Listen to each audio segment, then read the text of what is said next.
Bonjour à tous, c'est Nando ici. Aujourd'hui, le titre de cette vidéo s'appelle Une foi morte s'ouvre toujours. Ça veut dire une foi morte s'ouvre quand même. Il y a beaucoup de gens, beaucoup de chrétiens qui disent que on n'a pas souffert par de bonnes actions, par de bonnes œuvres, mais si on n'a pas de bonnes actions, nous avons une foi morte qui nous s'ouvre pas. Mais ça, c'est fou.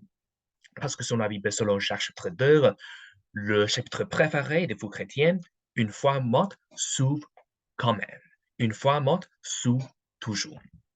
On va y aller maintenant en versets 17 à 18. C'est ici où la Bible dit, oui, certainement, la foi, si elle ne montre aucune œuvre, est morte, étant seule. Oui, un homme peut dire, tu as la foi et j'ai des œuvres. Montre-moi ta foi sans des œuvres et je te montrerai ma foi par mes œuvres. Et donc, là, ce verset 17 dit, oui, certainement, la foi, si elle ne montre aucune œuvre, est morte, étant seule. Et il y a des gens qui croient que si vous n'avez pas de bonnes actions, votre foi est morte, elle ne va pas vous sauver. Mais ça, c'est fou.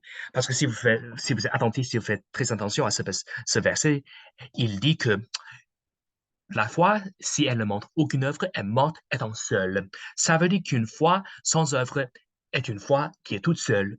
C'est tout. Mais elle existe quand même. Ce verset dit que c'est tout à fait possible d'avoir une foi sans œuvre. C'est vrai qu'une foi sans œuvre est une foi qui est morte, mais elle existe quand même. C'est une foi qui est toute seule, mais c'est une foi qui existe quand même.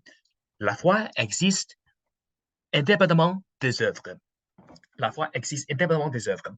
Voici un exemple. Voici mon téléphone ici, mon portable, mon cellulaire. Ça dépend de votre région. Les Québécois l'appellent en cellulaire, les Français l'appellent en portable. Voici ici, c'est mon téléphone. Si un téléphone n'a plus de batterie, on dit que c'est un téléphone mort. Lorsque les gens disent mon téléphone est mort, ça veut dire que le téléphone n'a plus de batterie. Mais on dit jamais qu'un téléphone sans batterie est un fou téléphone ou qu'un téléphone sans batterie n'existe pas, est un téléphone qui n'existe pas. Non. Maintenant, j'ai encore de la batterie sur ce téléphone, mais disons par exemple, si mon téléphone n'a plus de batterie, c'est un téléphone mort, mais c'est quand même un vrai téléphone. Mon téléphone existe quand même. Mon téléphone peut exister sans batterie. Mon cellulaire peut exister sans batterie. Et, la foi peut exister sans œuvre. La foi peut exister indépendamment des œuvres. C'est vrai qu'une foi sans œuvre est une foi qui est morte, c'est une foi qui est toute seule, mais elle existe quand même. Le verset 18 dit, un homme peut dire, tu as la foi et j'ai des œuvres, montre-moi ta foi sans tes œuvres et je te montrerai ma foi par mes œuvres. Et qu'est-ce que ça veut dire? C'est tout à fait possible d'avoir une foi sans œuvre.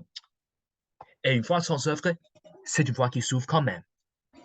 Et alors, selon la Bible, quelle est la définition d'une foi qui s'ouvre? D'une foi qui s'ouvre. Selon la Bible, la foi qui s'ouvre, euh, mais pour celui, la réponse se trouve en Romains chapitre 4, verset 5, mais pour celui qui n'œuvre pas, mais qui croit en celui qui justifie les impies, sa foi lui est comptée pour droiture.